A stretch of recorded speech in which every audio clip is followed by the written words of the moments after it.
Morning, Christina. Good morning. Good morning, everybody. Welcome. It's January, and it's January 10th, and it's 2022, a brand new year. And as we have started it for the last 14 years, a brand new Hostos Student Leadership Academy Winter Workshop Series. And we're happy that you could join us today, and you've made the choice to join us for some wonderful experiential activities, learning, and the ability this week to enhance and hone your leadership skills. I'm Jason Lipfeld. I run something called the Hostos Student Leadership Academy. For those of you who are not at Hostos, and even for those of you that are at Hostos who may have never even been to the campus because of the world that we live in currently, we are excited to offer this programming each year to students like yourselves who want to improve themselves, who want to hone and enhance and to create a sort of leadership journey for themselves. We are lucky this week to have some extraordinary speakers, 8 extraordinary speakers, some who have not been with us over the last couple of years because of the restrictions and pandemics, and also some folks like Chris who have been with us quite regularly and have offered a multitude of skill sets, ideas, ideology, trainings, workshops to our students to help them to develop their skills.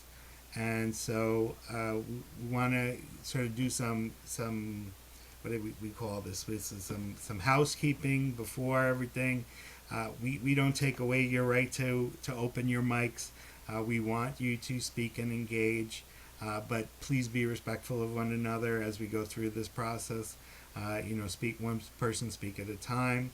If you have questions during the course of the week, there are some folks who you will see in the participant list, and they will have the WW in front of their name.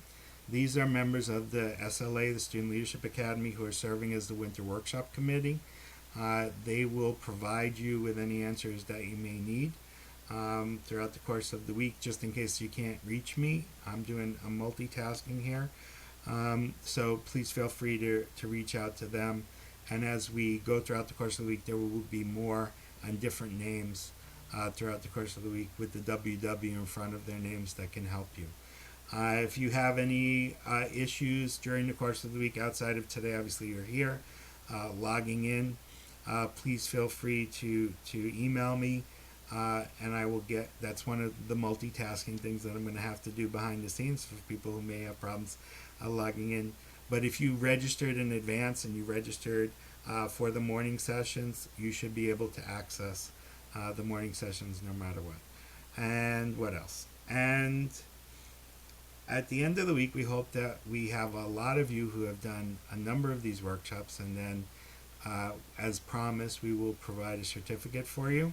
That may not happen immediately. It will happen within the course of the next couple of weeks, so that you know we are pretty good at getting those things out. Just to let you know that will be happening, and we'll give you updates in the chat box about those things.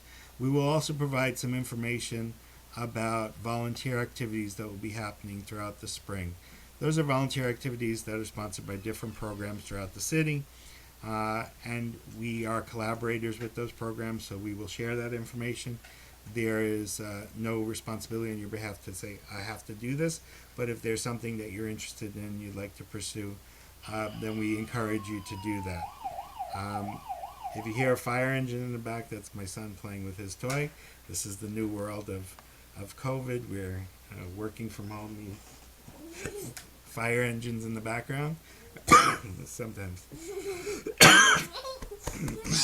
Sometimes they're real, sometimes they're not. And I am getting over a cold, so that you can hear that. So I know it sounds very lovely in the recording, which means that I have to stop talking soon. Is Khadijah here as of yet? You near? I don't see her. I don't see her. Okay.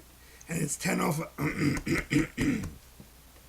There you go, Chris. How it goes at the beginning of the week of winter workshops. That's One awesome. thing, No worries. my voice. There you go.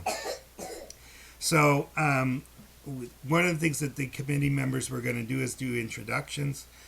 We had Khadijah scheduled to do it. She's not here at the moment, but I want to honor everybody's time, and I want to make sure that Chris has enough time to do everything that he wants to do. And I'm losing my voice, really. I can't. So, let me ver. Am I better? Can you hear me? We can hear you. You're Okay. good. All right, there you go. So I want to introduce my good friend Christopher Browne, wonderful individual, motivated, talented, an excellent example of the great ability that CUNY students can have in the course of their lives because he's a graduate of CUNY, and he has taken the rich investment that CUNY has made in him, the rich investment, the rich investment he's made in himself to become an extraordinary leader, community builder, and he continues to grow and develop his skills. So before my voice completely leaves me, I will turn it over to my good friend Christopher Browne to start off Winter Workshops 2022. Thank you.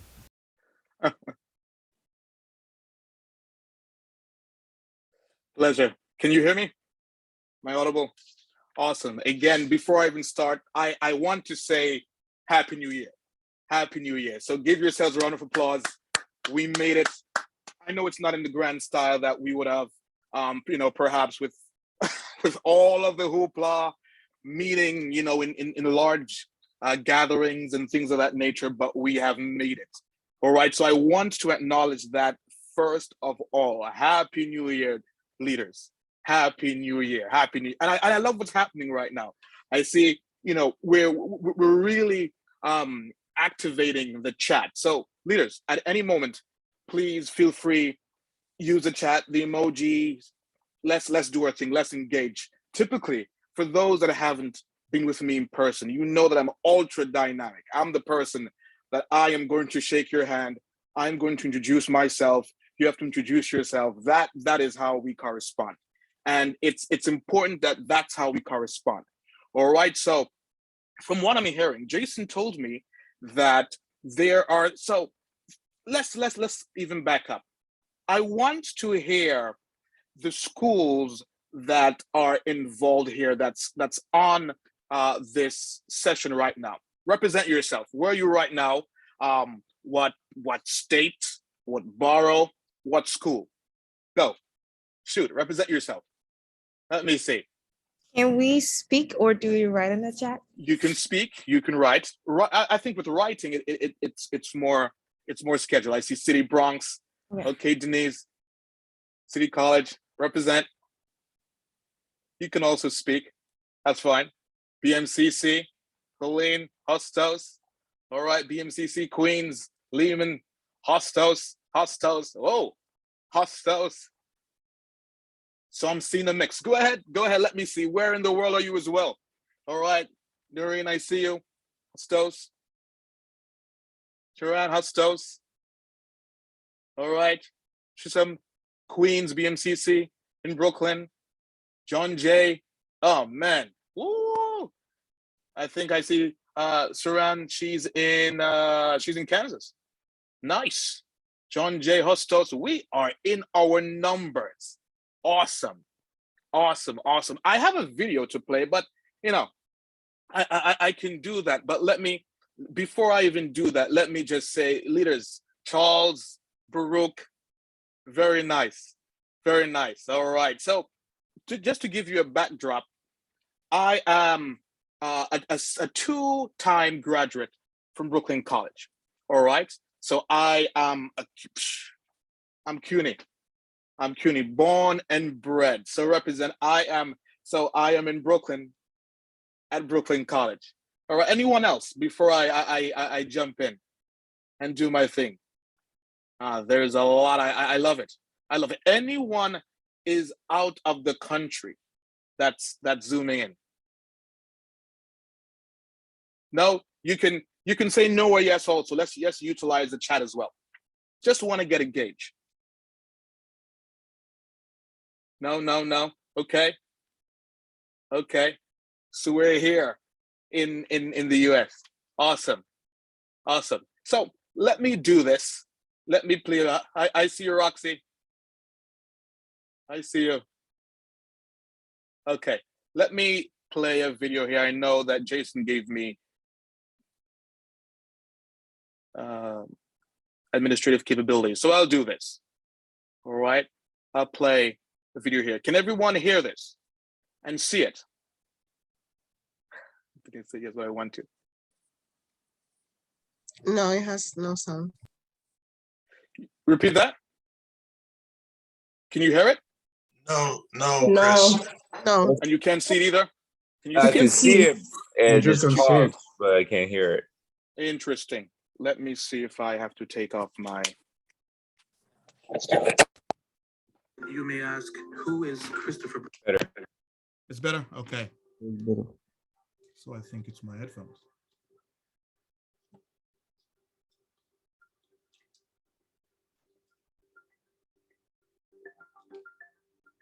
I'm Christopher Browne, the founder of the Buckle Group, the whisperer for youth and millennial service providers. You may ask, who is Christopher Browne? Well, let me tell you a little bit about myself. Now, my neighborhood where I grew up was notorious for its crime, primarily amongst the youth and millennial demographic. Not many of my friends graduated from high school, so the maximum achievement was you graduating from high school. And not many of my friends did that. So it was very interesting for me. I looked around and I realized that not many people were getting anywhere. The situation was getting worse. So I said to myself, I had to do something to break the cycle. So I ventured out. My mom brought me to the US and, she said to me, hey, there's a college close to where you live. Why don't you apply? Why don't you take a stab at it? And I did. I got accepted and the rest was history. I broke every record regarding business and finance at Brooklyn College and the entire CUNY system for that matter. And I received a national scholarship to go to Switzerland to study professional communications, business law, and diplomacy, which was pretty cool. There I saw a lot and I experienced a lot, especially attending one of the most prestigious colleges in Switzerland.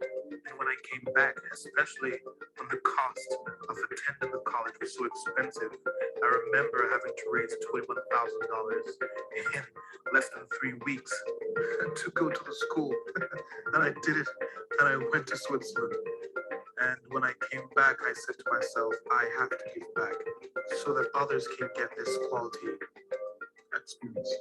So I started a fund, and that's now approaching close to $1 million, hundreds of thousands of dollars for students to get an international education. And now I'm honored to have the opportunity to facilitate colleges, professional organizations, schools to adequately service their youth and millennial demographic. So it's really interesting now, raising funds, advancing program development and design, and we're involved, the Buckle Group is involved in many cutting-edge, groundbreaking initiatives. For example, technology, education, healthcare. It's pretty cool. There, it's me in a nutshell. It's really hard work, and you really need to have a vast imagination to really make a difference.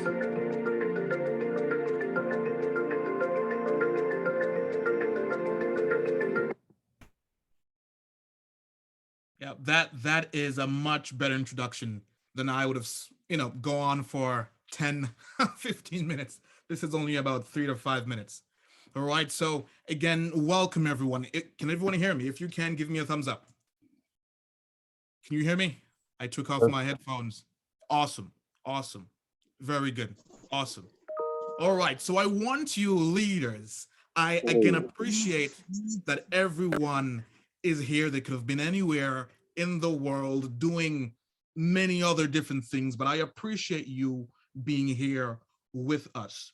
All right, so I will also hey, feel free as well to share your LinkedIn. Make sure, because this is a community that I am dedicated in fostering and building. I'm going to do the same very soon. Perhaps one of the admins can help me go, can help me multitask here.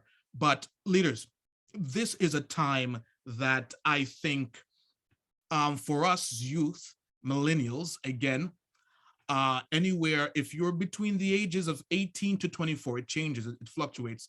You're a youth. If you're anywhere between 25 to 34, you're a millennial. So I want to see in that chat, you don't have to give me your exact age, but you can say, hey, I am between X or Y, or you can say you're a millennial or you are a youth. All right, so let me frame it again. If you are between the ages, well, it's 16 technically, but if you're between the ages of, all right, I'll say it, 16 to 24, say yes in the chat. Who is between the ages of 16 and 24?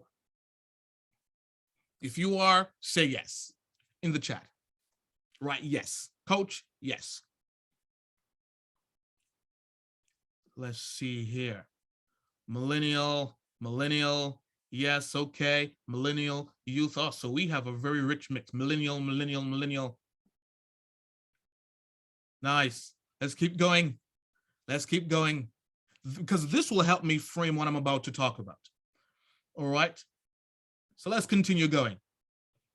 I want to see more feedback. I want to see more feedback. Okay, over so yeah, so yes. All right. German, you are a millennial. Okay. Okay. All right. In the meantime, let me get my video ready for you, my presentation ready. Let me do this. Okay. Oh, German. Okay, I see you. Okay. All right. Millennial. Okay. Nice. So this is for you.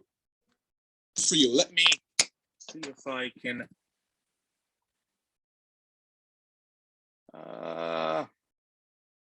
Can you see my screen here? Yes. Awesome. Awesome. All right. All right. So leaders, I know many of us have the media. I'll just start with this. The media has really dampened the spirits of the, I'll say, the whole world. COVID primarily, was the subject that really dampened our spirits. I remember, what was it, 2022? You see how long it has been? No, it's been 2020.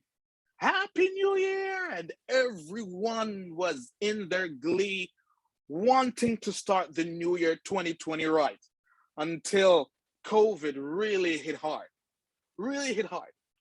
And around roughly 2 years afterwards, we're still in the state. It's a slightly modified state, but we're still trying to figure things out. I'm talking about the world in general.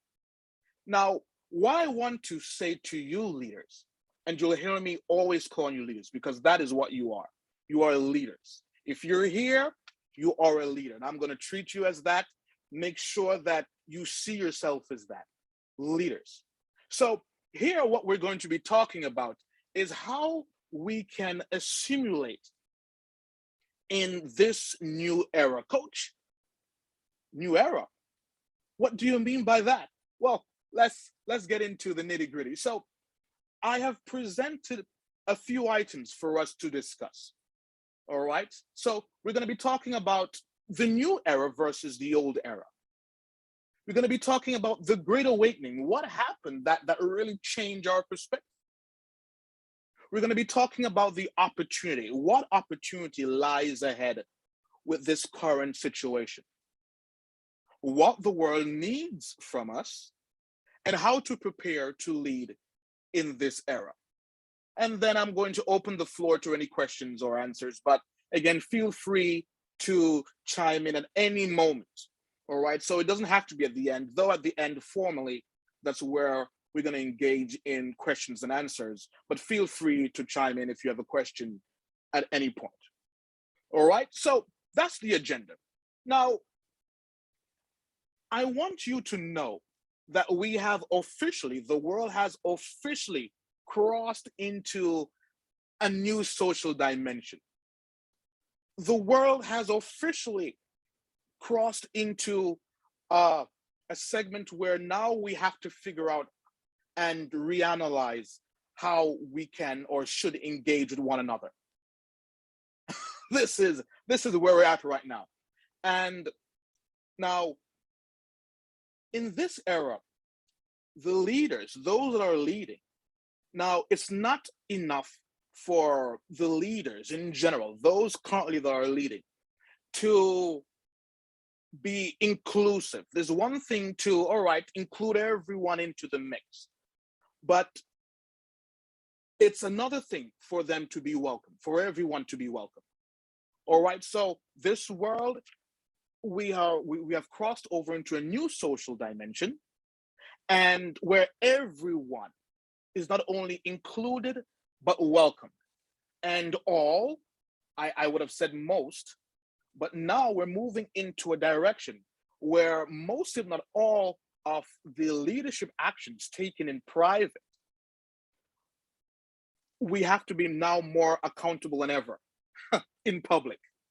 So once upon a time, people, would take our words as leaders, or if we're talking about someone else's face value, you say, okay, all right, he or she says, and it is what it is. Now we're seeing that there is more accountability.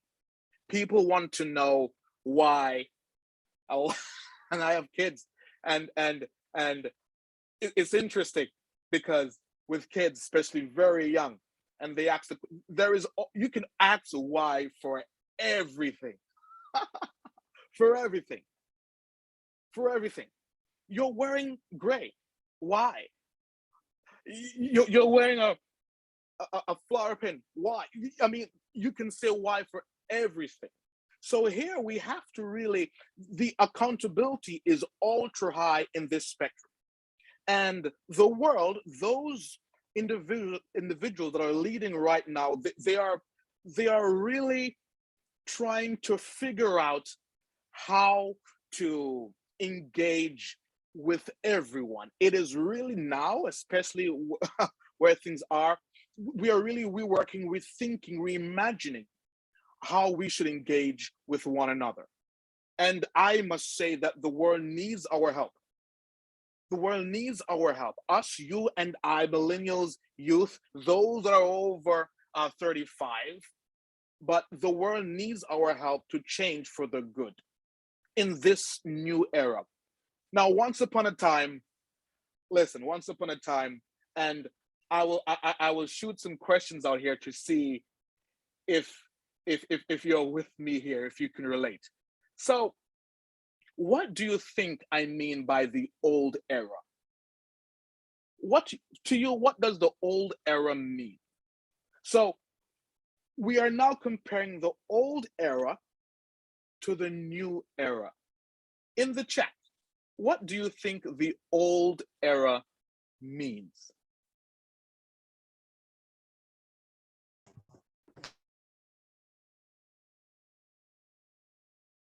Go ahead. Now you can talk verbally, or you can shoot in the chat.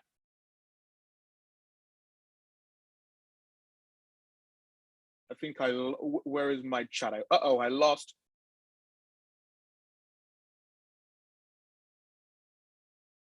One of the admin, can you help me with the chat? I can't see my chat anymore. I don't know what's happening.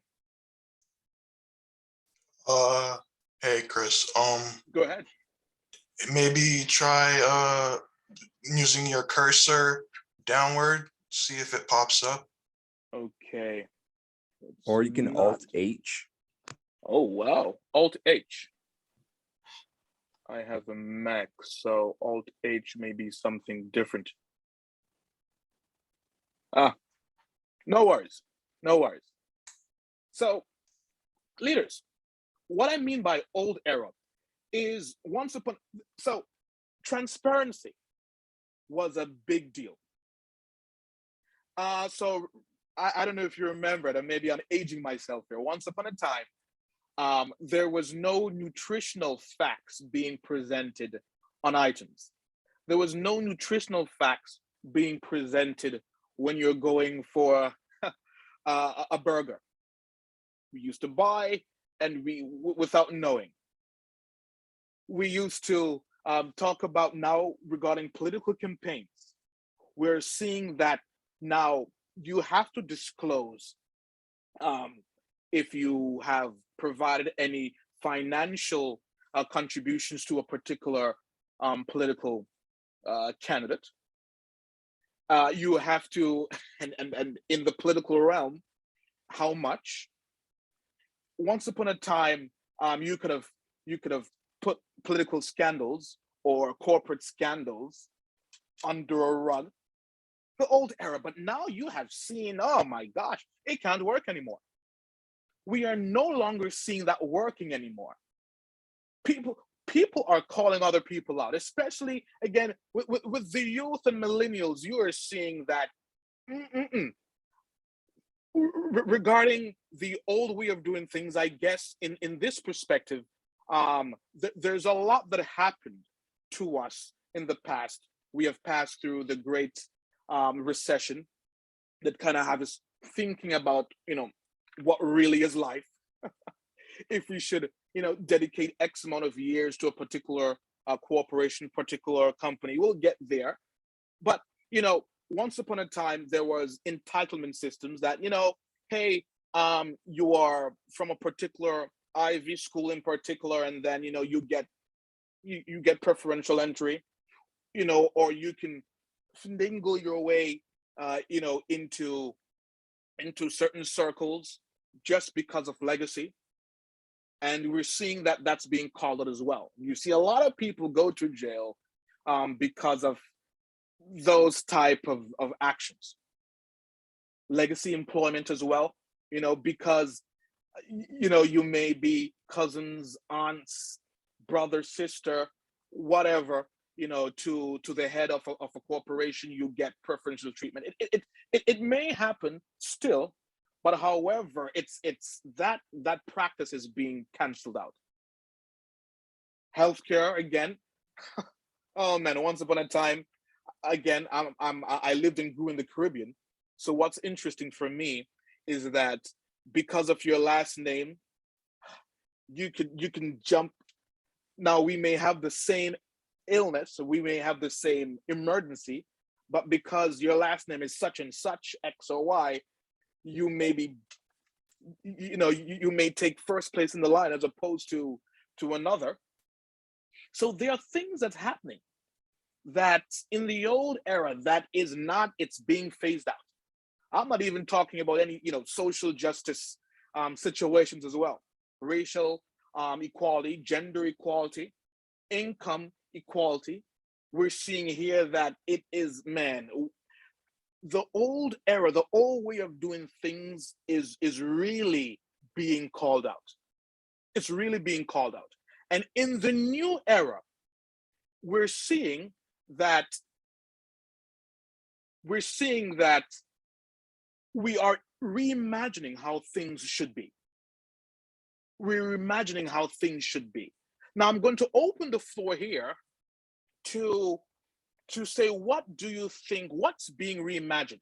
What's being thought about? Do you see any new way of thinking that you see has been coming to the forefront, has been coming to the public? I'll open the floor here. I want to hear your feedback.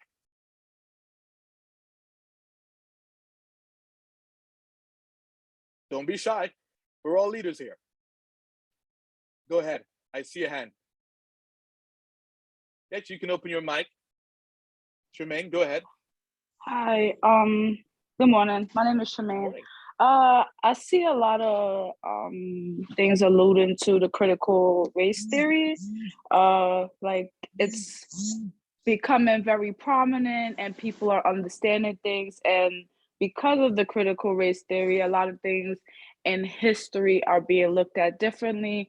Whereas, like, I was taught that, Christopher Columbus, that he made so many contributions to history, and he was a great explorer. But, also, like, when you go through the critical race theory and you look at certain cultures, you see that he was a thief, and that he destroyed a lot of things, and even such with the artifacts being given back to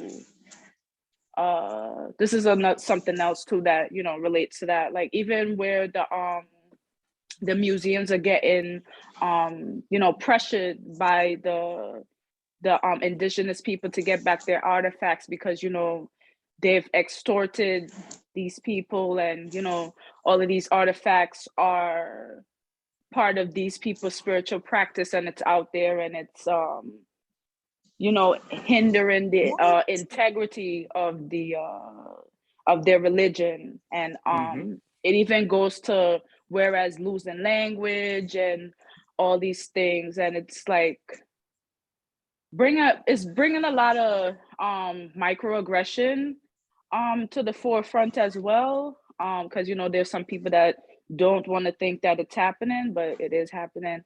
Yes. And yeah. Awesome. And this is where you see the social friction coming in.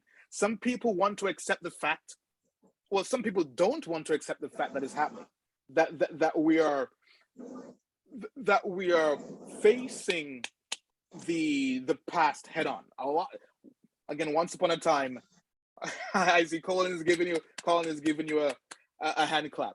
Well done, Sherman. Once upon a time, we used to turn our faces, put the racial issues under a rug. Now it's being met head on. You're right. There are a lot of sculptures that's being removed. There's a lot of holidays that's being renamed. Hint, hint. There's a lot again, but it will cause social friction, the old and the new clashing. What about technology? What about let me even hone this in. What about healthcare? What's happening with healthcare? What's being reimagined with healthcare? I definitely have to chime in on that one. Telemedicine has become a thing. I remember in the past, like you had to go into the doctor, like, oh, we have to see you for this, and we have to see you have to come in office. And now you just call and they talk to you over the phone, and like they send you a prescription, you just go pick it up.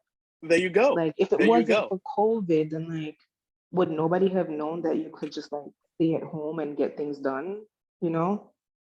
It's just so funny that it takes the whole pandemic for people to realize that things really didn't have to be so difficult at all. Oh my gosh.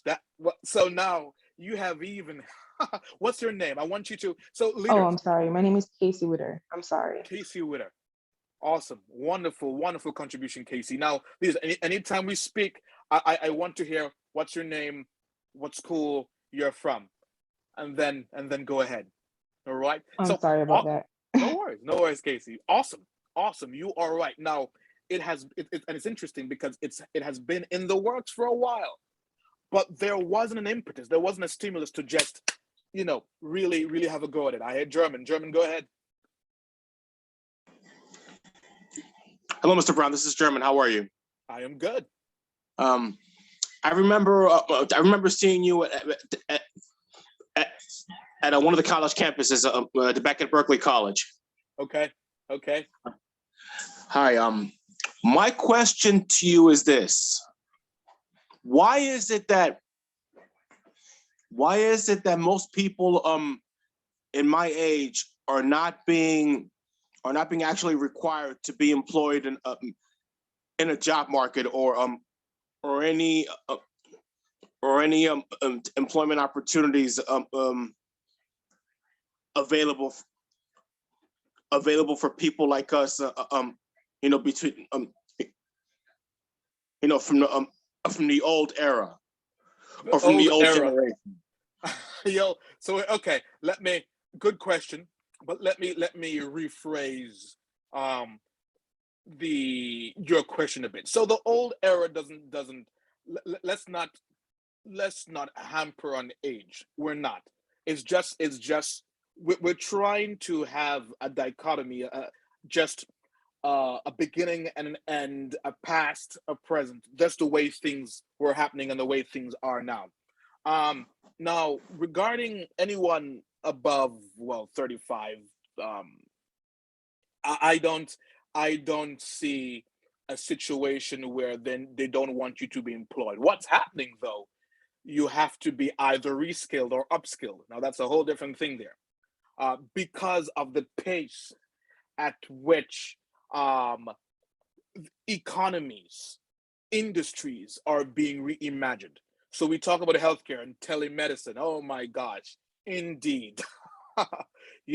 So once upon a time when you have to be in person, um, visiting a doctor, you would, and you may be a nurse or you may even be a physician.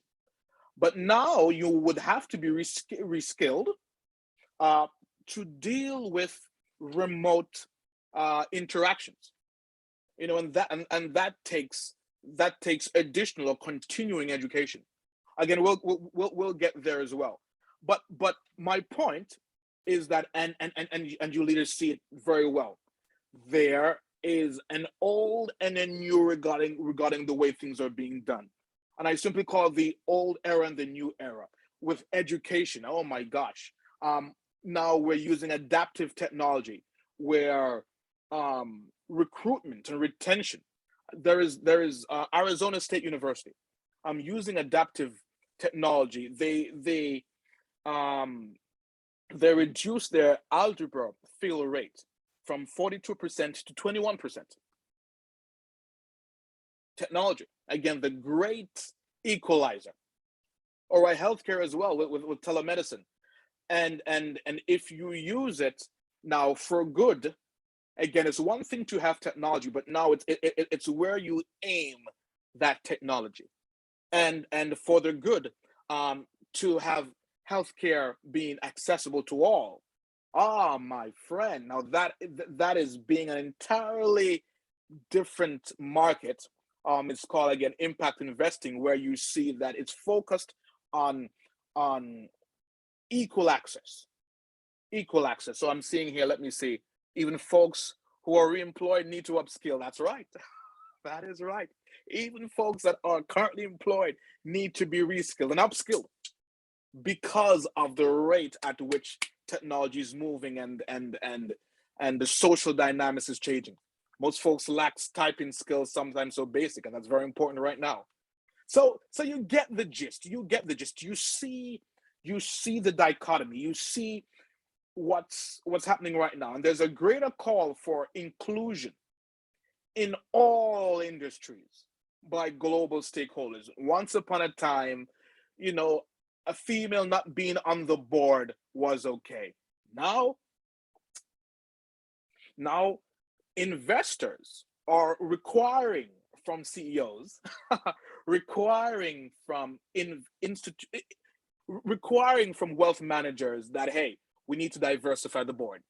We need to diversify executive management. Once upon a time, having a a someone from an underrepresented background, now we're talking ethnicity here, was, what was not really was not really a thought. Now, man, there are some funds, there are some wealthy individuals, there are some institutions that is saying to CEOs, I'm talking about the huge bulge bracket firms, that, hey, we're not giving you your money until we see more representation. We see more representation of what the world looks like. And this, so a wonderful thing. It's a wonderful thing. And I'm not talking about ethnicity, I'm talking about sexual orientation. So everyone, again, remember how I started off about, it's one thing to be included. It's another thing to be welcomed. We are even seeing that a lot of the CEOs that are from from the baby boomer era. Um, they are making room for younger CEOs, giving opportunities for younger CEOs. I'm talking about CEOs that were there for 30 years managing, leading a firm that's now saying, okay, it's time for some succession. So yeah, it's happening, and it's happening now, and we are in the forefront of this. Any question before I move on? So this is a very exciting time for us. A very exciting time, because we are the ones that's going to be leading the change. We are the ones that's going to be really guiding the goalpost. And remind me to talk about the opportunities. I won't forget though, because it's part of our conversation about the opportunities that is here for us. I see a hand, but the hand went down.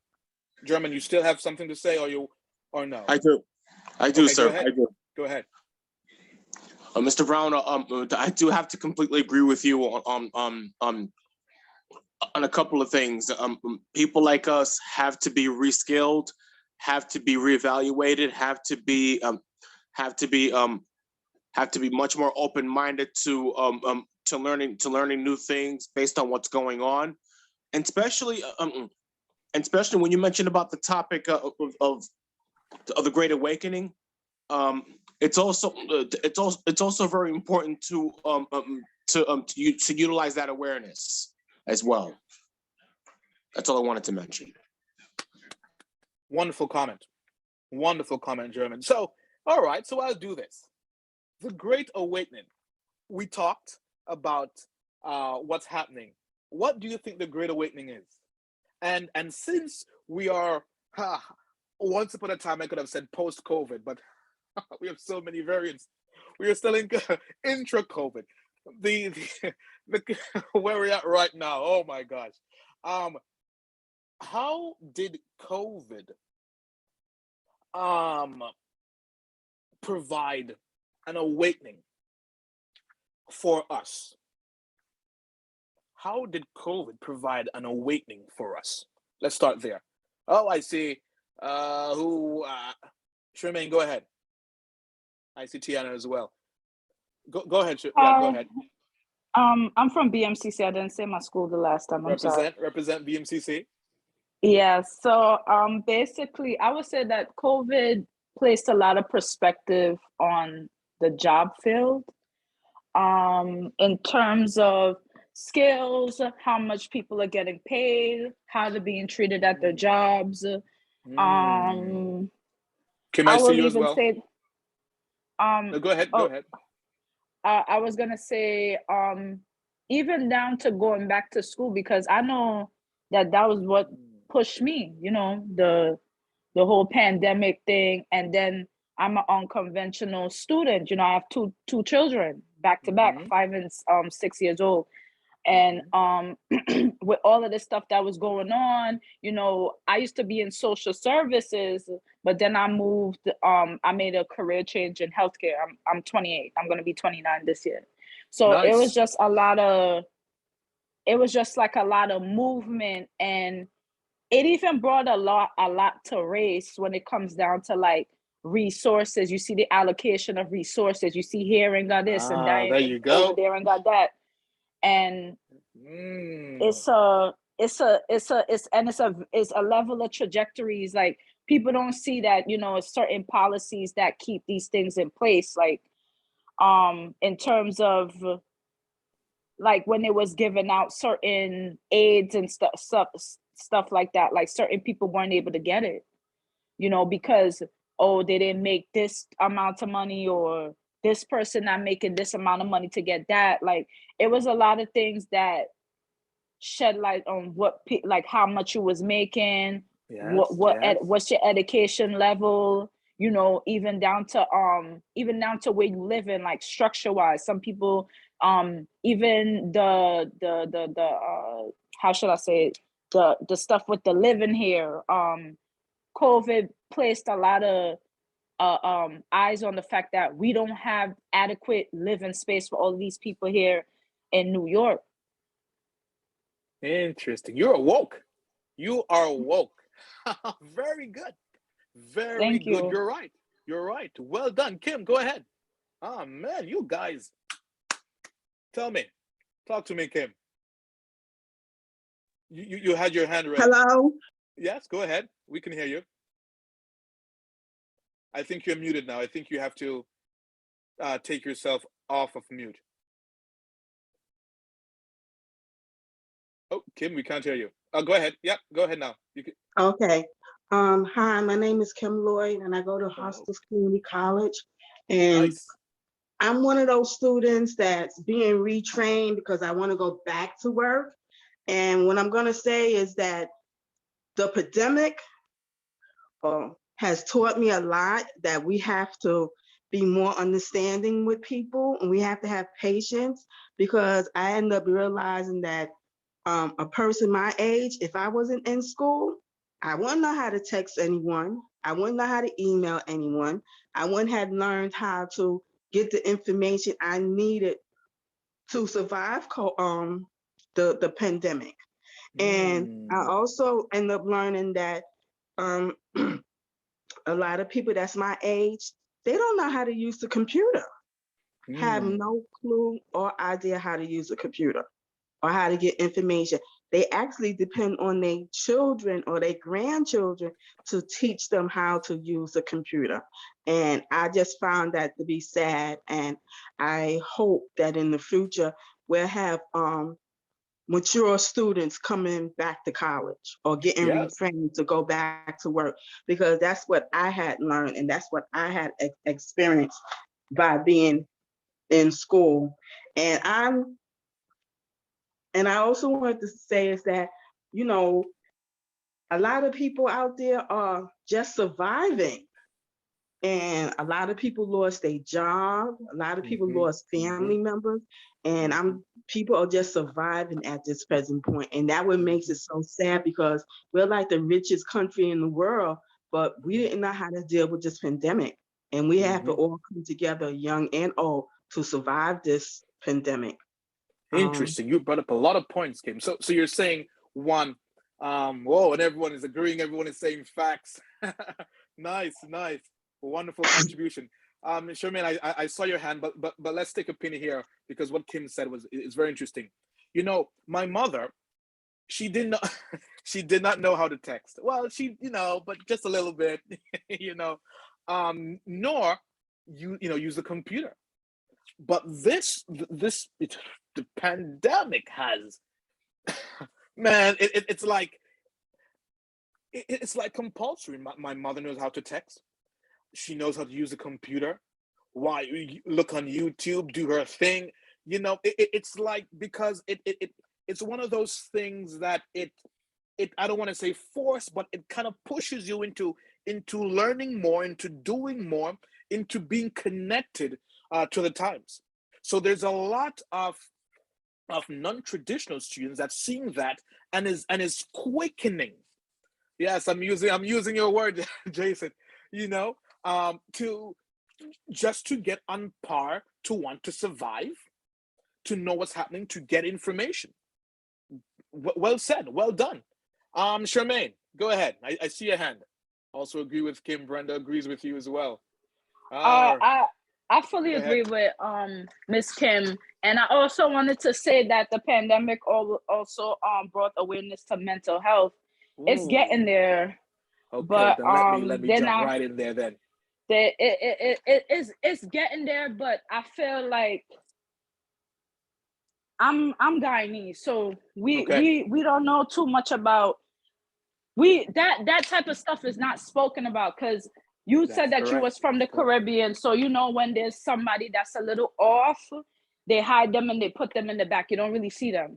That's correct. Yep. Yep, with this pandemic now, you see a lot of people crying out for help. Social anxiety, a lot of things is going on, and even in our community, Black community, we starting to get there, where we starting to see how this mental health thing, it's really something, because everybody is human, so nobody want to be called crazy or nothing like that, because that's the first thing they say. Oh, you crazy? Oh, this is down the third. So it brings up a lot of stigmas. So I feel like that veil is lifting a little bit, where the Black community is becoming aware of mental health and how it's affecting families without being treated right. And even the fact that because we're not aware of it, we're also not getting the adequate care. You understand what I'm saying? Like, because I used to be at a shift supervisor at a mental health shelter, and I felt like some clients didn't need medication. And because, they don't have that intervention, like, okay, some people just really need somebody to talk to, that's objective, no type of family member that's bringing and carrying any news, something where people are not judging you and stuff like that. They don't have that type of setting. So they just medicating these people, just giving them medication and saying, oh yeah, well, you got this, oh yeah, you got bipolar, oh yeah, you schizophrenic, oh yeah, you this, that, and third. And then I watch the medication actually get these people crazy and not get that one-on-one and just like, other resources like, family counseling and all that type of stuff. That's all I wanted to say. Well said. Well said. Mental health is, oh my gosh. Well said. Well said. We're getting there. We're getting there. Well said. Listen, the Great Awakening, this period that we're in right now, it's creating a sense of global awareness and positive coexistence. So once upon a time, and well said here regarding mental health, and I have Caribbean parents. I lived in the Caribbean for, 15 years. So I know, and you're right now. So, oh my gosh, now okay, I see you, Rayon, from the Caribbean as well. I should ask a question, who's from the Caribbean, but I won't do that right now. But you're right. Now we are seeing different type of treatments being more available. Man, I don't know about you, but in New York in particular, I know those are in Kansas, may have a different experience, but in New York, it never sleeps. Man, you can literally, I know it's against the rules, so you can't literally work for 24 hours a day. But what I'm saying is that this city never sleeps. This city never sleeps. Okay, Casey from Jamaica, see that? This city never sleeps. So mental health is a huge concern, especially amongst the underrepresented, those that really haven't had access to health care that broadly we suffer. But because of the issues being highlighted, I haven't even talked about social change. Man, listen, if it wasn't for technology, if it wasn't, I don't know, so I won't say this claim, but because the world was standing still, the George Floyd situation really hit a nerve. A lot of people saw that, and globally, the world tapped in and said, "Nah, that wasn't cool. That's not cool." We have to stand united against this situation, against racial injustice. So there's a heightened and we are the one, youth, millennials, those that are in the category, and even outside of that, it doesn't matter. But we're seeing here that there's a heightened sense of coalition, a heightened sense of a push towards equity. Yes, we know that there's some negative forces as well that's being concentrated, but within this era, we're seeing it's a heightened sense of awareness of social change, the mental health, definitely, climate change as well. With this era, once upon a time, again, political actors used to always put the climate change situation under a rug. Now, I don't know if you know Greta. Greta Thunberg, she's 19 now from Sweden. Man, she's making sure to let let heads of government know that, hey, this is a real thing. And if you don't really tackle it, you're not really doing anything. So education, workforce imagination, reimagination, the great man, right now we're in a place that innovation is being stimulated, it's being quickened because of the issues that we have faced in the past or is currently facing, that because of technology it's being brought to more people quicker. So man, I tell you, you're at the forefront of change, and I don't want you to just let this pass by. I want you to be an active participant in this. All right, any question before I jump in? Any question before I continue? But leaders, we're on the right track. There's no time. This is we are living in the best time to activate change. The best time, especially for those that have been marginalized, that haven't been looked upon to contribute to society, that has been underrepresented. This is our time, quite frankly. I see a hand. Kim, go ahead. I think at this present time, we have to start teaching each other what we know about survival. What I mean by survival is that we're in a pandemic right now. And like the young lady was saying about mental health in the Black community, we don't talk about the mental health situation. And just like someone else said in the conversation, we hide our people who might be, have a mental issue. We need to start talking about that now. We need to start talking about our trauma. I know we always go to church and we pray about it, and and we try to keep it in the family. But now it's time for us to reach out to doctors, to therapists, to people, professional people, and start dealing with our issues that's going on in our community, in the family structure, to get through this pandemic. Because what I noticed with this pandemic is that it has all made us just sad on the inside.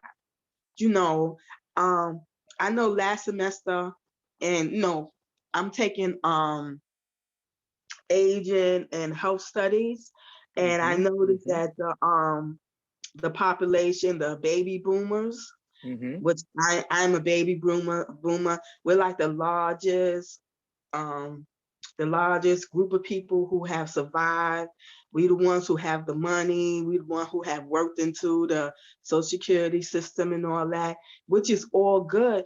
But the problem is with us is that we don't know how to connect with the young people. Because young people are smart. Y'all know about the computers. Y'all know how to get into the computer and pull up stuff. And like I said, if I wasn't in school at this present time, and I didn't know what, didn't learn what an app was and what the email was and all those good things, I would be lost. So what I'm asking is that the young people out there, if you have a mother, a grandmother, start teaching them the computer, just basic things, so that if something happens, they can get help, or they can find the information that they need at that present time, because you might not be there to help them. But that cell phone ain't nothing but a computer. What they call it, the laptop, or that tablet, iPad and tablet. All that stuff that y'all give to us to try to teach us how to use it. Because one day you might not be home with that person, and that person might have to get help the best way they know how. So I'm just letting you know is that don't look at us as being ungrateful or mean or stubborn. We're not. We just don't know how to use the the computer. We don't know how to use the technology the way y'all do because y'all went to school and y'all learned it and it's easy for us. And I'm telling you, I go to Hostos, I learned a lot of things, but there's still a lot of things I still don't know. And I want someone who is a young person to teach me so I can teach somebody that's my age how to do it. And just have patience with us because we want to learn, but we're a little embarrassed to ask because sometimes as we get older, we get embarrassed when we don't know certain things. And I'm gonna tell you the truth. I learned that while being in college. Interesting. To ask the question I need to ask. So I'm just gonna say this: that please have patience with us when it's time for us to learn how to use the computer, or when your grandmother or your grandfather asks you, pull you to the side and say, "Can you please teach me how to use this?"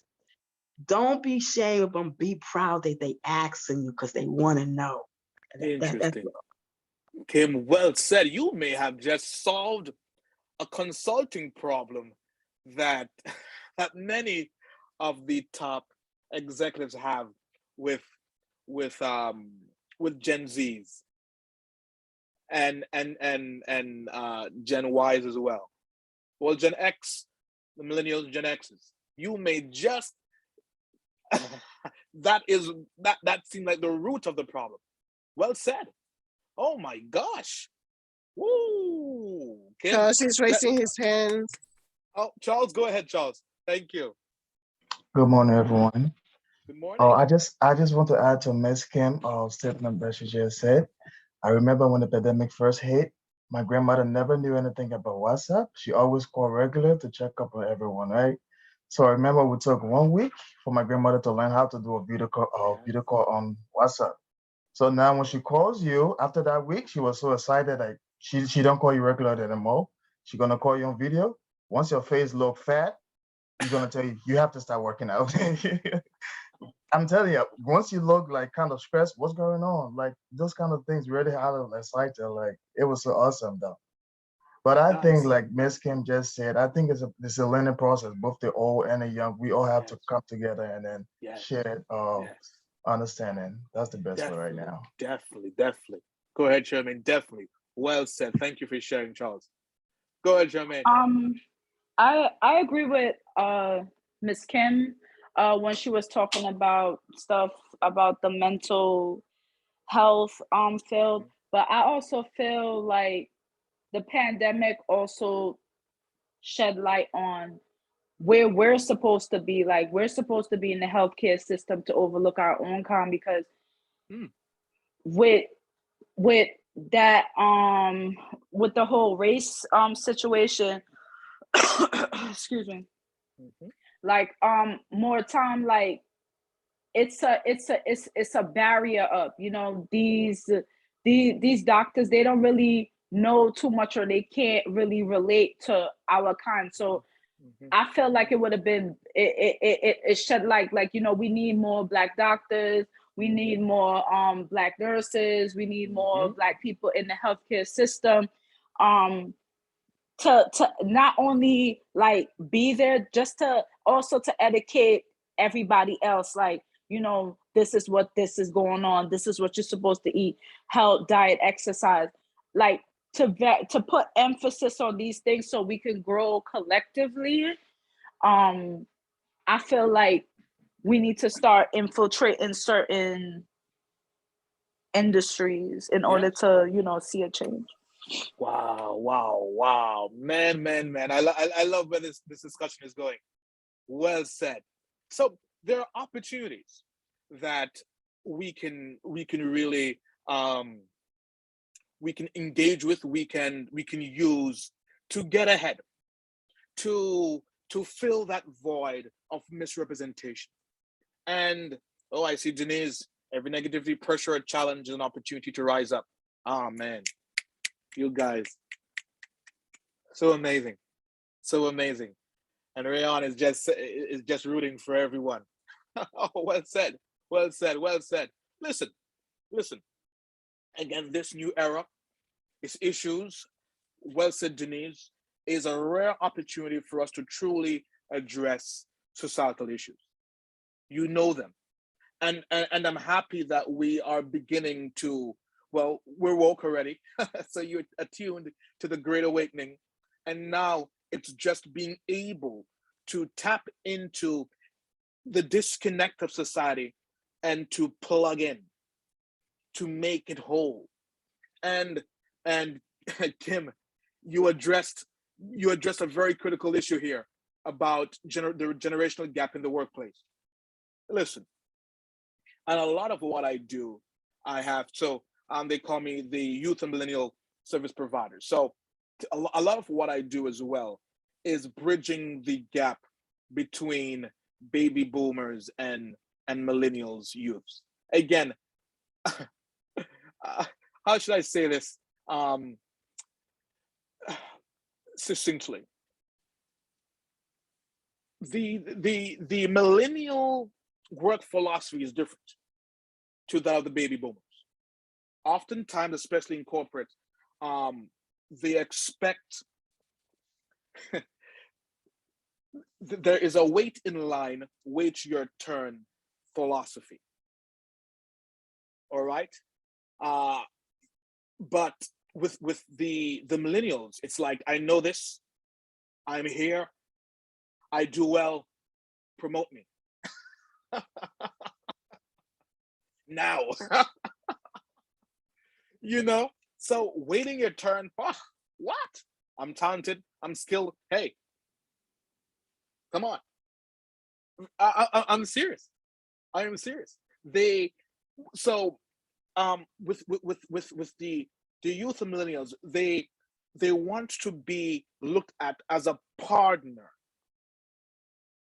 as a co-contributor to issues, to an objective, to solving a particular problem, then as a subordinate, then as a cog in the wheel, you know. So it's an entirely different dynamic. You know, but this is an opportunity to let your voices be known. Listen, the world, the corporate world, the industries are facing this problem of how to deal with us. Straight up, how to deal with us, you know.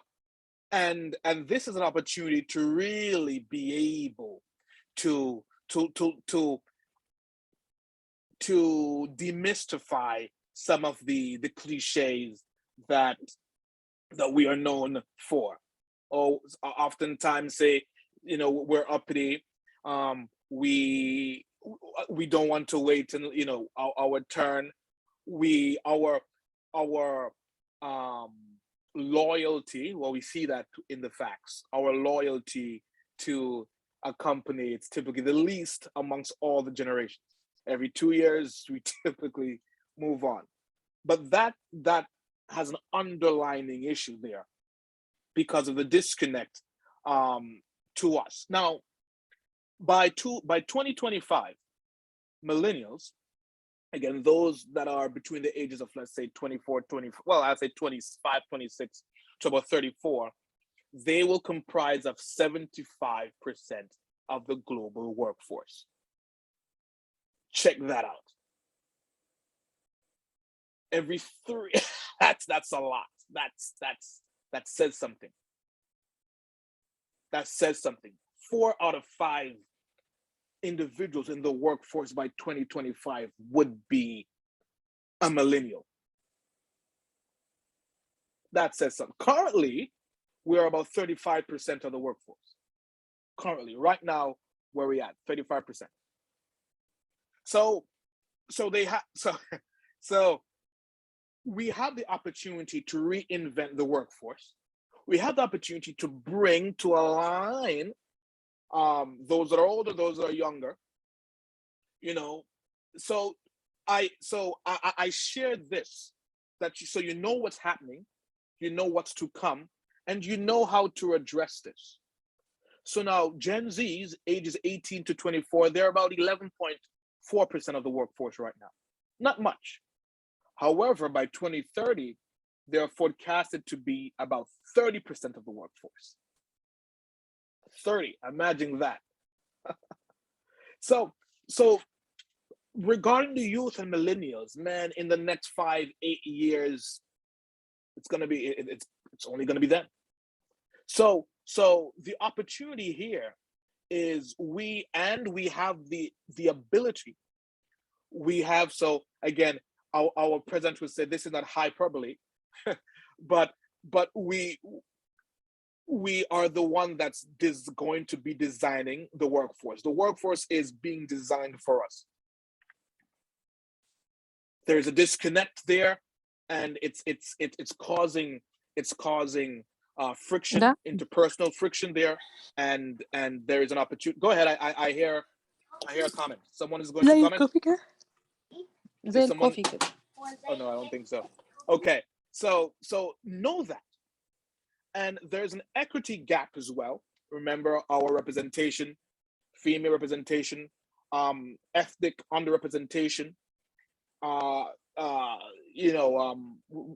talking about age under. There's the equity gap, income inequality, is being tackled right now, and the opportunity is there to let your voices be known. The opportunity is there to let your perspective be shared.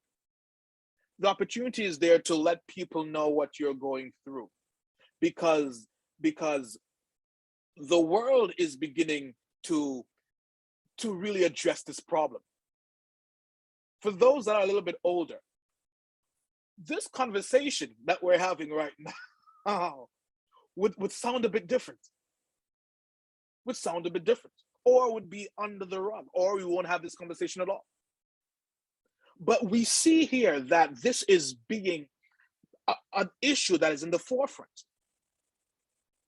An issue that's being in the forefront. The world now is coming together to solve this inequality issue. Go ahead. Any questions? Tiana, I see you. Love this session. It's awesome, because this is where we're at right now. And the leaders that's those that are going to be leading in the near future needs to know this. We need to, because it's happening right now, and you need to be a part of it. I don't want to see you're left behind at all. You need to know this. Any questions here before I jump in? Kim, go ahead. Well, like you said, I don't want to be left behind either. Like I said, I want to work with millennials. I want to, be in the workforce. I don't want to be one of those people that you think that I'm not supposed to be there because I'm a certain age. Mm-hmm. I think we all should be working at whatever we love to do. I think there's enough work for everyone. Yes. But when you start, putting people in certain boxes, and like how you explained everything, it made me feel bad, because I'm an older, mature woman, and I need to work. Yeah. I need to support myself. But I don't want to go out in the work world with good work ethics, and I'm going to be working with younger people, and I just don't want to be labeled as that, the older or the older woman on the workplace. To me, I feel like this: once you become 18 years old, we are all grown, and we're all responsible for ourselves. And some of us have children, some of us don't, but we are responsible for self. And to be responsible for self, we have to work. So we all have to work. Why can't we work together as one? And it shouldn't really matter, that I'm a certain age or that person's a certain age. And we're at the same office, working the same job, doing the same thing. We all have to work together. Why can't we work in harmony? Why can't we work in peace? We don't have to argue. We just go there, we do our job, we make it work for the greater good. And if we could make it work for the greater good, we could stay on that job. Exactly. We can make money together, and we could be happy to be there. But when you Yes. start talking about age, ageism and sexism and all that stuff, that's when the problem come in. That, oh, well, such and such, is this, that's when all that trouble comes in. And I feel like this, if we're all going to be at the workplace together, and I don't care where what you're doing, when you at that workplace, whoever you working with, work together, work in harmony, work to make the workday go by. Not quicker, but quicker, easier, and make sure that everybody that you're doing service to get the service that they need, and we'll all be happier, and we'll all stay on the job longer. Yes. Because if you Kim, have that yes. No, go ahead. No, I'm go ahead. No, flow. I know. Because if you have that, if you have that kind of, if you have that kind of peace and harmony on the job, you could be on that job forever. Yeah. It's when you start having conflict, or you start, what I mean by conflict is like once you start like taking the job for granted, or taking people for granted, or thinking that you're gonna, this job is your job. No, that's not your job. Your job is to do the work that you're supposed to do and go home at the end of the day to your family. That's just part of your life, working. Kim, Yes. You said it perfectly. You said it perfectly. And what's interesting is that those boundaries, those isms, are being pulled down. And we are the generations that's going to do that. What again? The old era regime again. A lot of boundaries, color boundaries, age boundaries, income boundaries, many different boundaries. But we're seeing here that there's a togetherness that if we do this together, it's better. It's more efficient. Well said. Well said. Well, Kim, I tell you, Kim, love your contributions. Love your contributions. Age is a part. Go ahead, Denise. Denise, say something here. You're dropping some gems. I want to hear your voice. Oh, you can't. Okay, all right. Denise is dropping some gems. All right. So this is an opportunity, and you have. So I'll use Kim as an example. Kim outlined ageism, and there's an opportunity here for us to tackle that head on. You heard her perspective. Most of us agree. All of us agree. Who doesn't agree with Kim's perspective? If you agree, say yes. Let me hear in the chat. For all those that haven't contributed yet, this is the time that you contribute.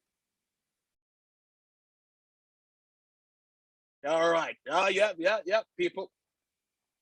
Yes, you can give me a thumbs up as well. See? Oh, we agree. We agree. Oh man, look at it. Look what's happening here. Look what's happening here. Everyone agree. There's an outpouring of agreement here. So leaders, you have just heard an issue. And we are the ones that have to tackle that. We are the ones that have to tackle that. Awesome. Awesome. All right. So let's jump in. So what does the world need from us? Oh my, what does the world need from us? A whole lot. we have discussed a few here, a whole lot. So now there is 17 SDGs, Sustainable Development Goals, that the UN has proposed, just to make the world a better place to live in. Let's just keep it very simple. And goal 9 in particular, goal 9 is to create action to build resilient infrastructure, promote inclusion and sustainable industrialization, and foster innovation. So goal 9 has the premise of creating, reimagining a world free of the isms, of the characteristics that that highlights our differences. And here, and I want you leaders to be privy to this, here, goal 9, and I think the UN is focused on these goals to complete them by 2030. And if you don't know much about the UN Sustainable Development Goals, you should do some research on this. But this is a overarching global agreement to make the world, or to move in the direction to make the world a better place. And we see the different targets here. We see them. You see them. And now I say that to say that there are 3 P's that's needed to accelerate meaningful change. And Kim has so eloquently given her first P. Perspective. Perspective.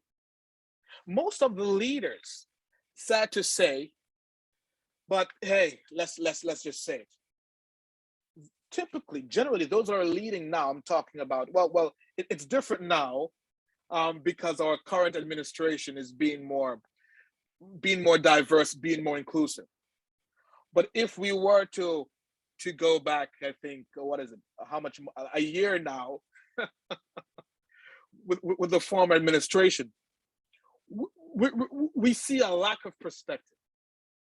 Ooh, we see a lack of perspective. I wouldn't even go there. All right, just think about last year, and you see the representation from his cabinet.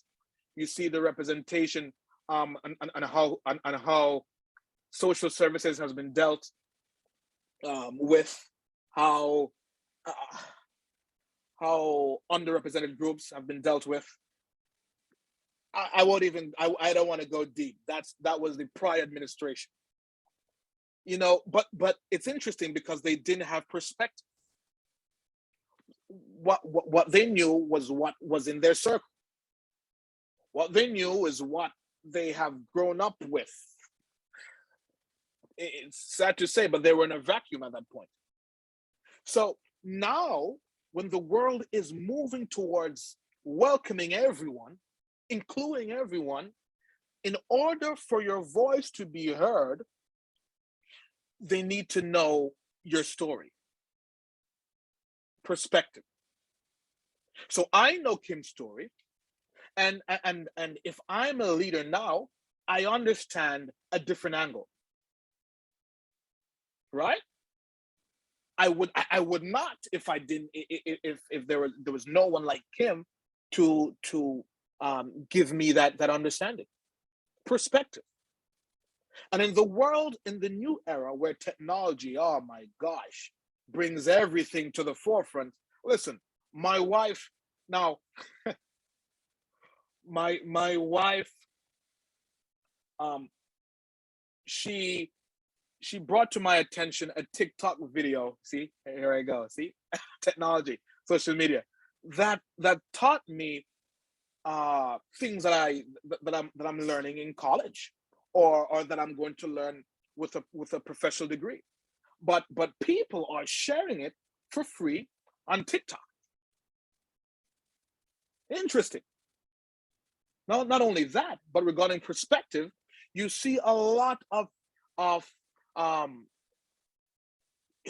you see situations that's happening all over the world in real time, quickly. Perspective. The world needs your perspective. The world needs to know where you're coming from. You need to share that with the world. So for those that, and I was, and I'm going to strike this nerve right here.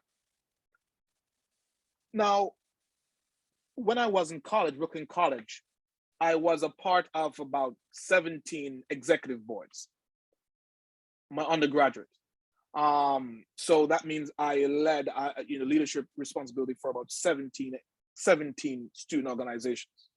Been in maybe, I don't know how much clubs student organizations that I was in. Forget that. But I say that to say, and I was a part of student government. I was the executive treasurer of student government. I was the vice president for all of the academic clubs. Now, I say that I was not about to go into student government, to be a part of student government, because I thought for myself, oh, it's, you know, a person of my integrity, politics is dirty. Oh, politics is something that's not for me. That was my philosophy. But I realized that funding wasn't meeting our cause. Our cause wasn't being represented. It was no one else's fault because they didn't have any perspective. No one was speaking out. No one was addressing certain concerns. So I said to myself, whoa, okay, so then it doesn't make sense. I'm sitting down here or I'm condemning leadership when I am not even getting my grandmother would say, my 2 cents, my perspective out in the open. So I ran for student government. We won by a landslide. We won, got a team together, we won. And now the whole college community benefited. Those that share my perspective and those that didn't. Now, what does that mean, Coach? Well, hey, I joined and I ran and I got involved into student government because my voice wasn't being heard. Resources wasn't being channeled into my direction. You get what I'm saying, or should I? So leaders, here's what I'm saying, to be quite frank. In order for you to really be able to, if you want to change something, it's good to be intimately involved in it. Now, you don't have to be directly involved. Obviously, there's indirect means, but your perspective needs to be known. Point blank. And regarding politics, there's a lot of opportunity. In government, there's a lot of opportunities now that's opening up. Passion. Woo! In order for you to stay your course for years and years and years, in order for you to be able to stand when the headwinds and tides are against you, passion is needed.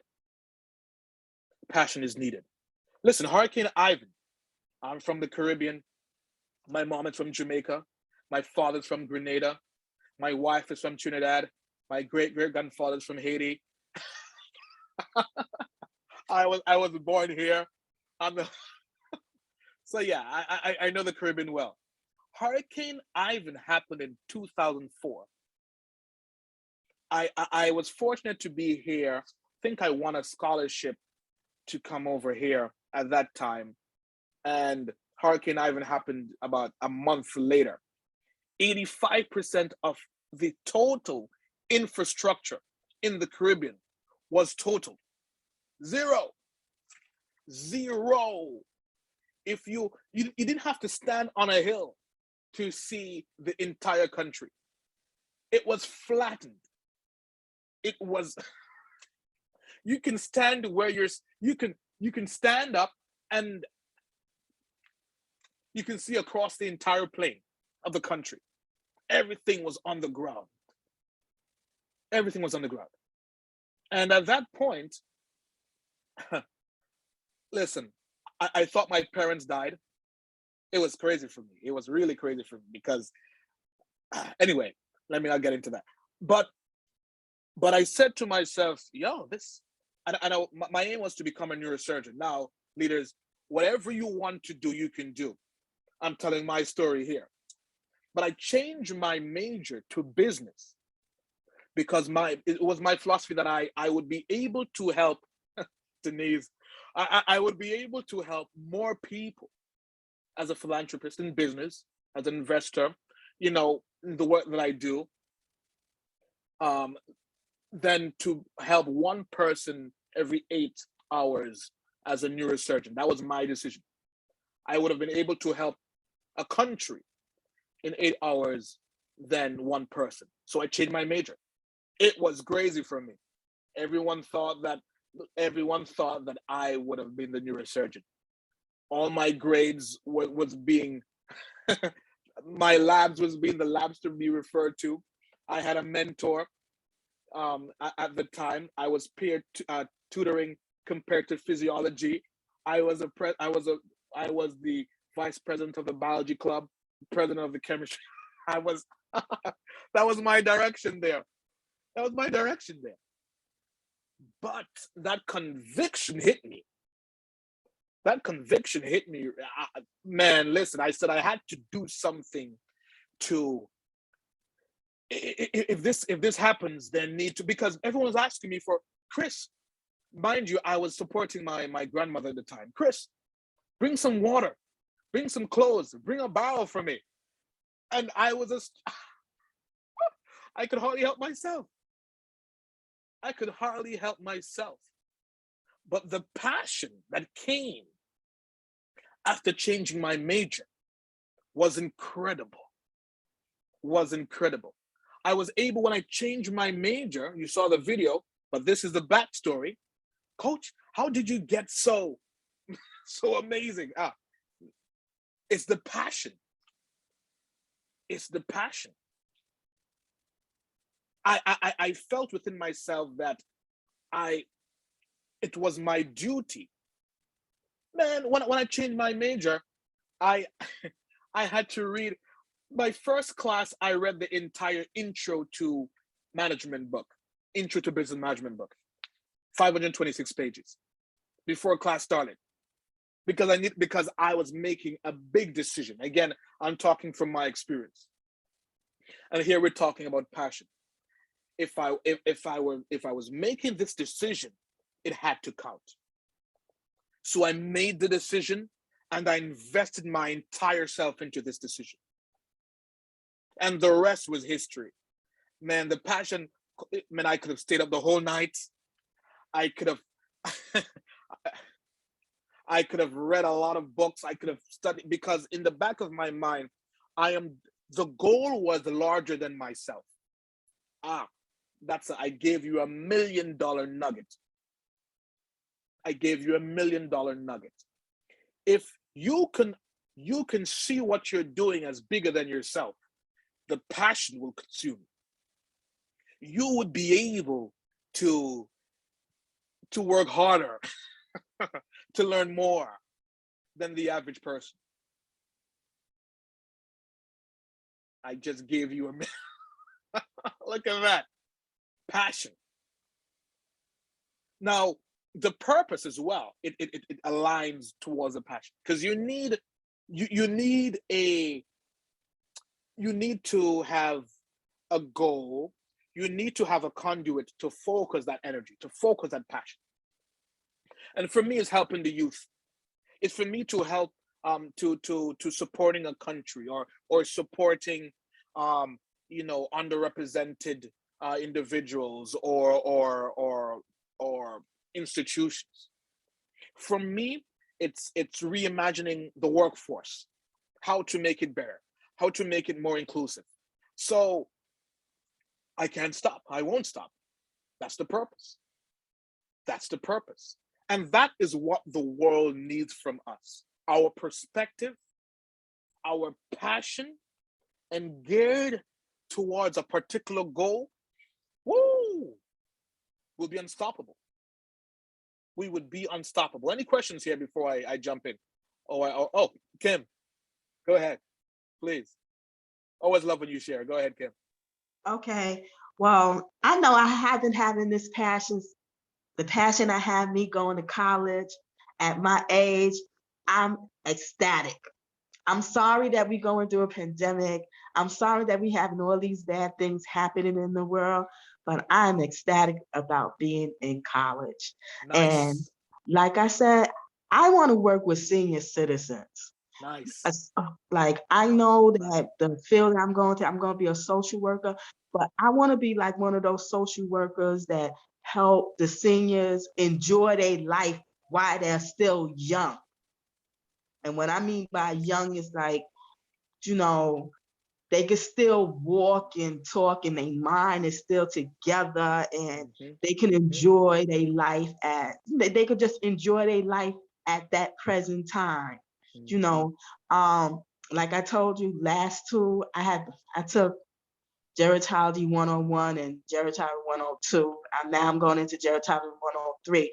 And what I noticed since we've been in this pandemic, I've been a little sad because the things that was going on with senior citizens, like in the nursing home, and how people couldn't go see they grandparents or their parents or even their children that was in certain facilities, and it just made me feel sad. And me being going to school, studying the course that I'm studying, I want to help people be better than they are now. I want them to get the things that they need to live a better life than they are now, because this present time, this pandemic has made everyone sad because we don't know how to help each other, from the children to the older, to the senior citizens. We're like, I don't want to say that we're lost, but we got to get together and help each other. But at this present part of the game, we don't know how to do it. And so I figured if I graduate from Hostos and I become a social worker, I'm going to graduate. Okay, I'm sorry. okay. Sometimes I say things that I'm going to graduate. Sorry, that was a slip up. Sorry, everyone. I am going to graduate. But what I'm trying to say is this: we need to come up with a system that everybody gets the help that they need. But it seems like we don't never know what we need until we get into a crisis like we are now. We need to have these interventions before a crisis comes. And I think that's what's wrong with the society and the world today. We don't know what we need until we get into a crisis, until people start, forgive me, God, for saying this, people start dying, or it become a crisis or a pandemic, or all these big words that we use to say that we in trouble. And I'm at this point now, it's like we need to start helping each other now and coming up with reasons. And it don't even have to be with the government, just the community itself. Just get together and come up with plans that, look, if this crisis comes, we got it.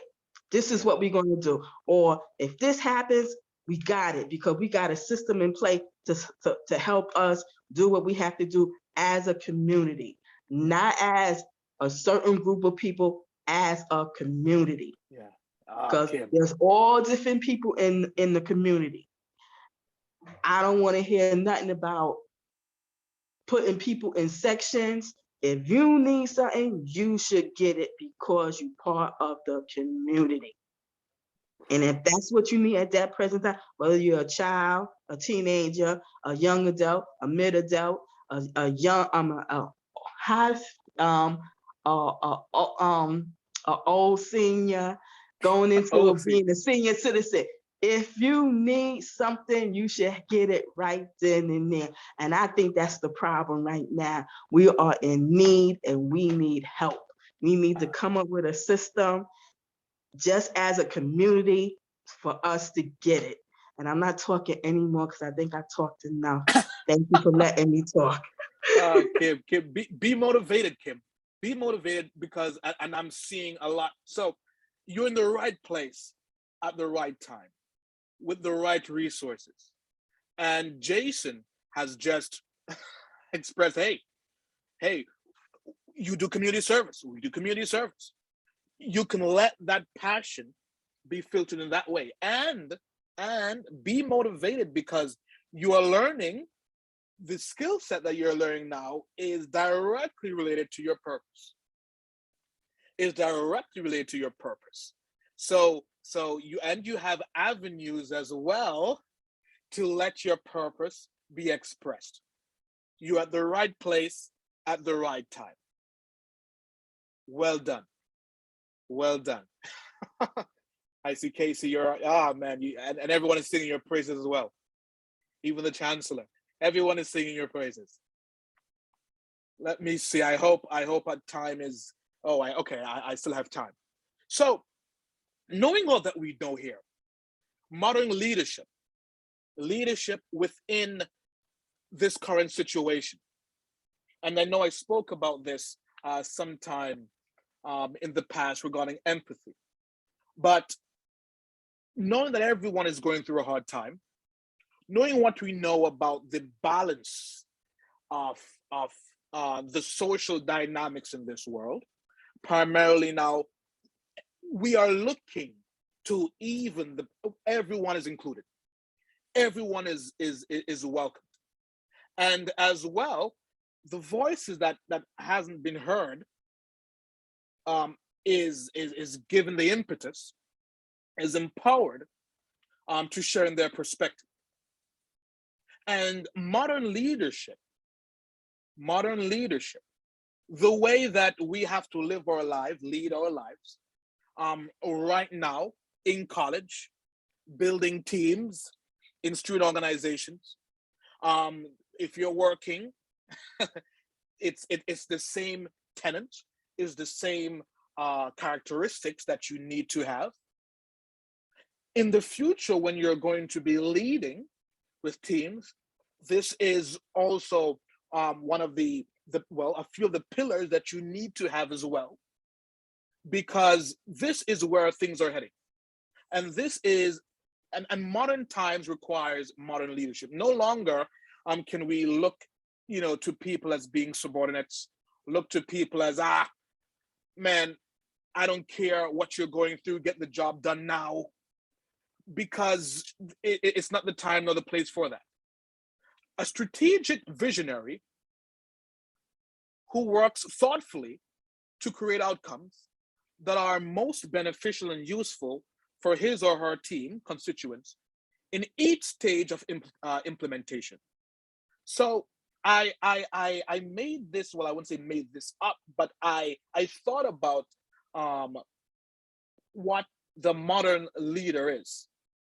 And it's different to leadership in the past, in that every facet of implementation, you have to think, you have to thoughtfully and strategically think about everyone in the picture. Think about what will be most beneficial. So, for example, if you are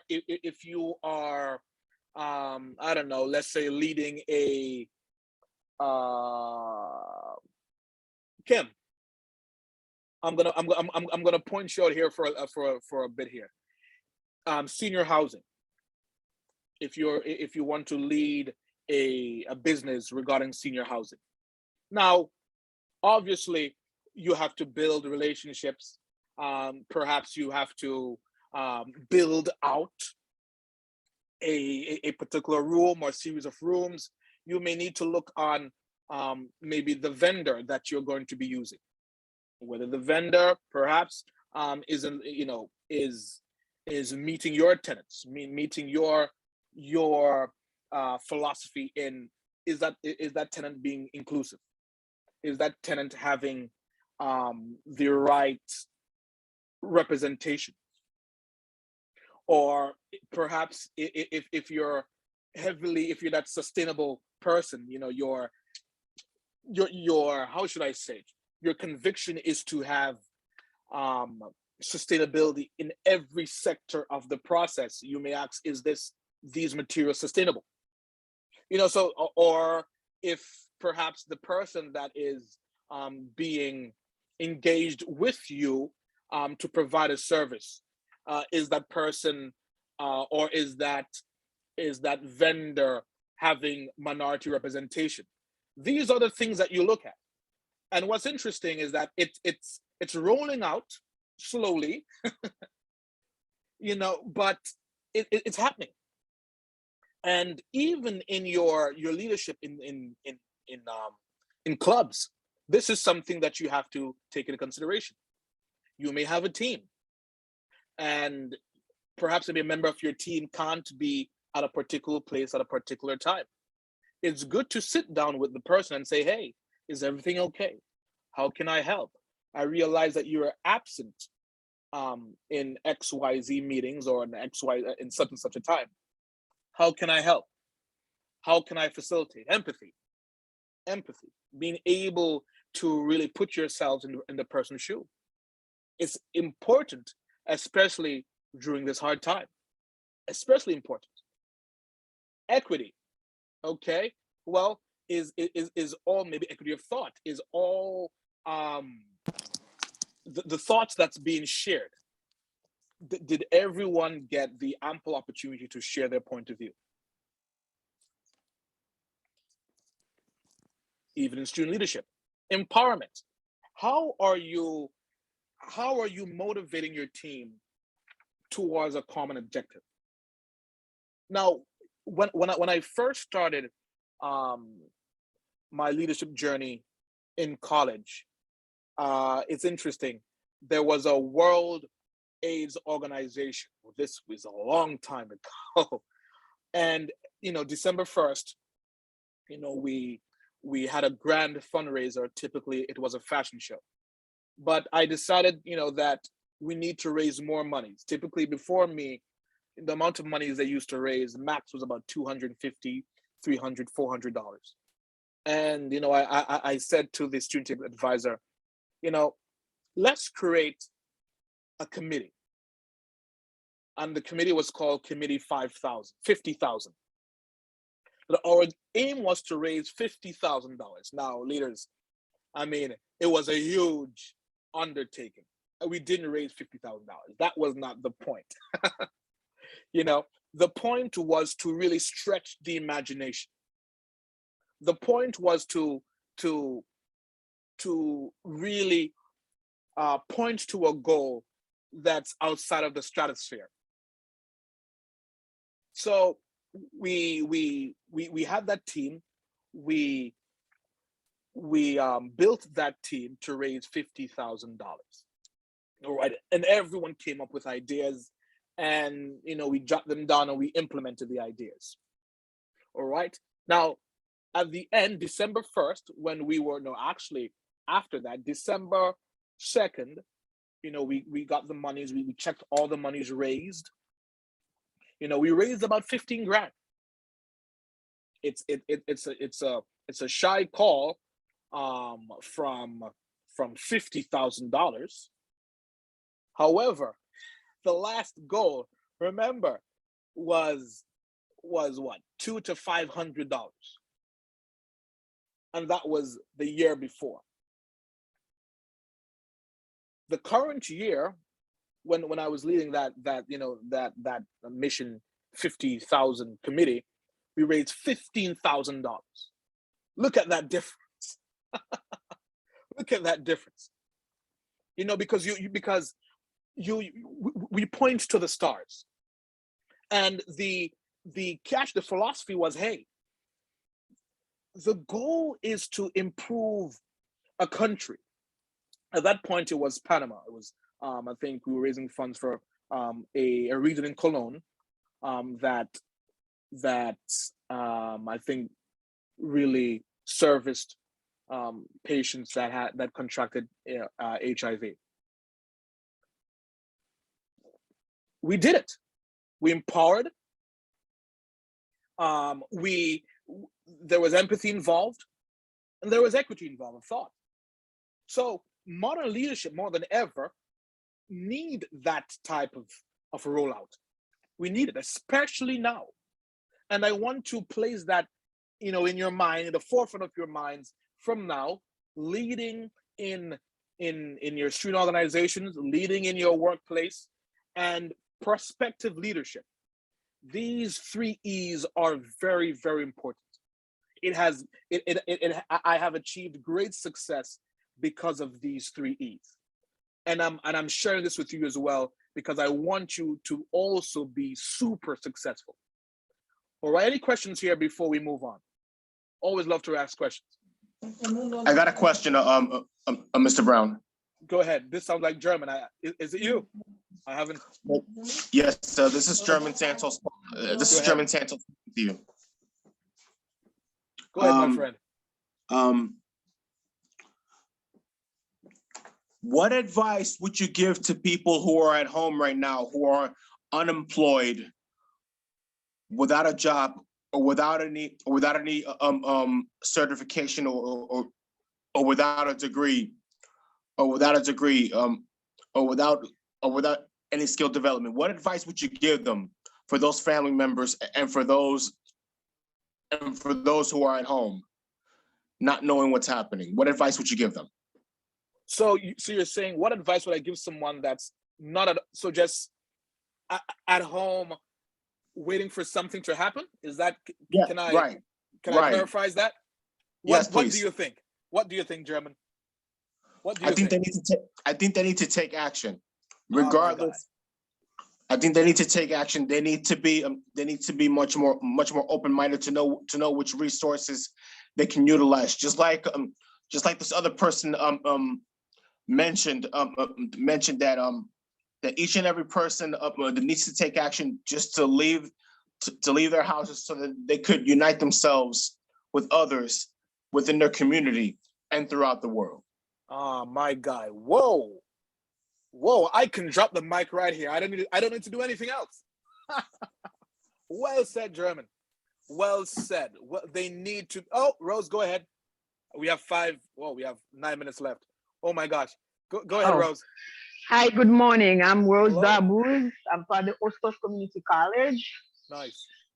So I just heard what the last person just said about looking for a job. So get out and, and as a CNA, and I've been home for a month now looking for a position. And I applied for more than 15 jobs. And the job market, I see there's a lot of demand on the CNA's market, but I only get one call, and I didn't get, nobody called me, and I'm still sitting here waiting when outside needs me. What can I do for that? It's because of but some people say it's because of your age, because I'm in my 50s. Okay, that's not a problem. It is a problem for the people middle age to that be lucky to get a job in the market right now. What can I do? Okay, so a few things. Regarding CNA, regarding healthcare, there is I think we may have to talk offline there, because there is a lot of demand, and I know a lot of people that have received jobs in that area because of the demand is so high. But let's talk offline, because we only have 7 minutes. All right. But there are things that you can do, Denise. There's no grow when you are. There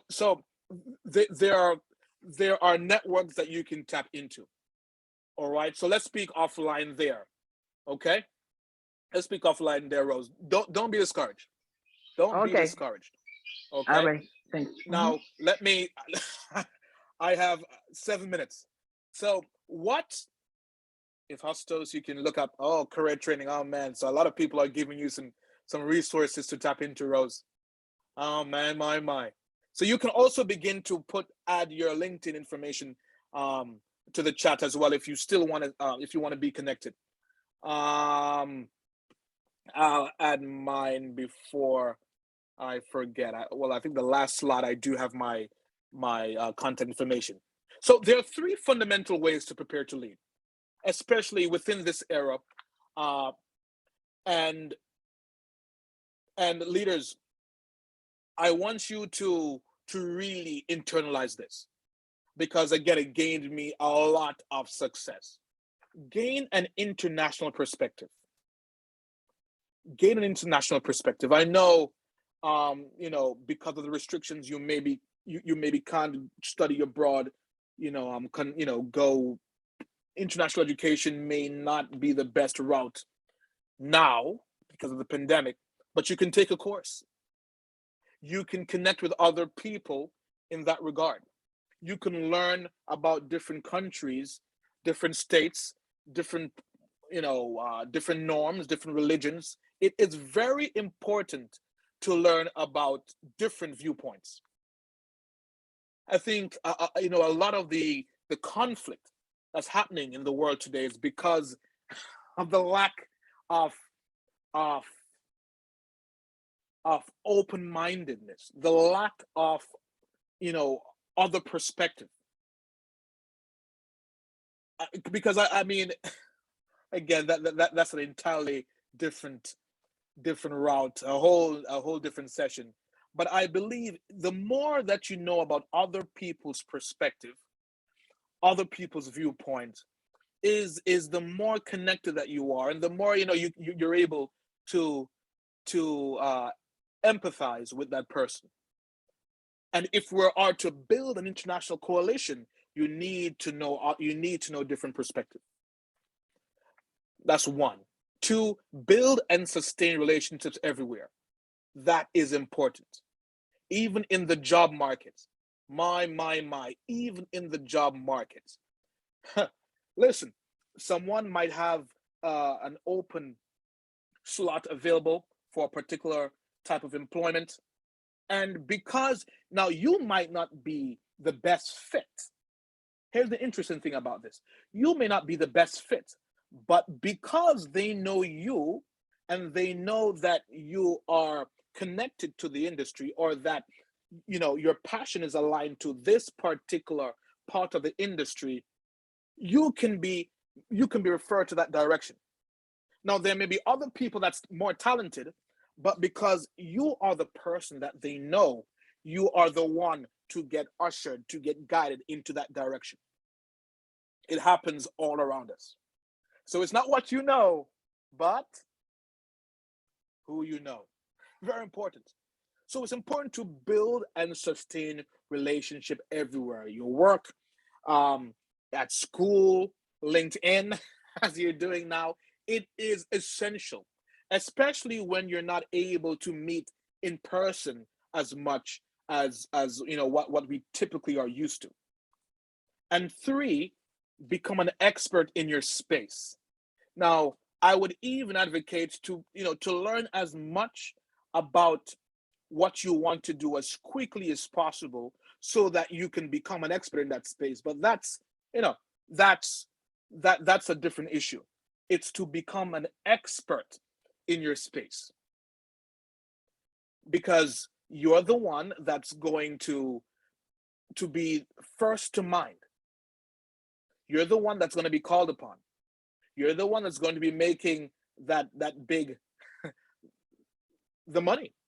You're the one that's going to be called for to advise, to consult, because you're an expert in your space. And because you build a relationship, you are the first in mind to be referred. And with that, to also be a lifelong learner. Never stop learning. Again, the way that we're going, there is no such thing as you know everything, or you learned everything, because we're continually upskilling, we're continually relearning, and so you always have to be current in your education. All right? Any questions here? I know we have 2 minutes, but we have we have talked about a lot here. Any last questions? Oh my gosh, we got 1 minute left. So maybe if you have any questions or concerns, but I'll put my contact information up here. If you want to speak with me offline, you can email me, you can call me, you can text. We're family now. Jason has so graciously referred me to you, so please use me as a resource. Okay? And you can find me on LinkedIn. Just type Victoria, thank you. This has been amazing. This has been amazing. So I want to, first of all, I want to thank you, Chris, for kicking us off this week. Your extraordinary story, your great insights, your willingness to share with the group and to guide and advise. And as I say on a regular basis to the members of the Leadership Academy, the folks who are going to come here this week, the people who speak on a regular basis to our group, can serve as tangential mentors to you. The wonderful thing about social media that people overlook sometimes because social media gets a bad rap, but social media is actually a way for us to connect, to actually get support, to get guidance, to have people who are like-minded, well-meaning, working towards similar goals, provide us with insights, to give us guidance and support along the road. I mean, one of the greatest things that has happened over the course of the 14 years that I've been doing this is that we've had people connect who would have never connected in any other way, right? The speakers who come, the members of our academy who have graduated and continue to give back, the folks who come to our meetings, who represent more than 75 different countries around the world, who have different perspectives on what life and leadership should be. So you're part of that group now by joining us today and hopefully joining us the rest of this week. And use Chris as a resource, because he is an extremely intelligent gentleman with a lot of talent and a lot of experience. And he will tell you that I've also written like 20 recommendation letters for him over the last couple of months as he pursues his continuing education and growth. And I'm more than proud to be associated with you, Chris. I love you. My pleasure. My I pleasure. met Chris a long time ago when he was a student. He was one of the early members of something which is now called the Ernesto Merlave Leadership Academy. It was just called the CUNY Leadership Academy back then.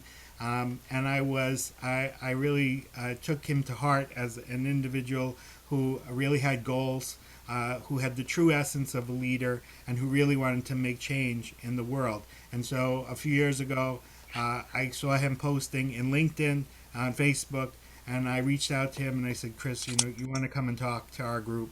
And that's when we were still doing it in person. And Chris has been so gracious not only to come in person and speak to people and speak at conferences, even for CUNY, but also to come and do it in the virtual space. So I want to thank you. Let's give him a round of applause. My pleasure. My pleasure. Applause, real applause. And I want to thank all of you for being here. It's January. We kick off, January 10th. The beginning of the year, we try to inspire and motivate and get everybody started off on the right track so that we're leading and moving in the right perspective and sort of making change in a great way. So thank you all for being here. I look forward to seeing you the rest of this week. We have our next session in about an hour. And if we see you there, that's great. If we see you, tomorrow, that's great. But we look forward to this. And again, I'm Jason. This is Chris. Chris, thank you so much. Thank you all Pleasure. for being here. And we'll see you soon. I'll see you a little later. See you tomorrow. All right, leaders. Thank you so care, much. everybody. Thank you. Bye. See you soon. Bye-bye.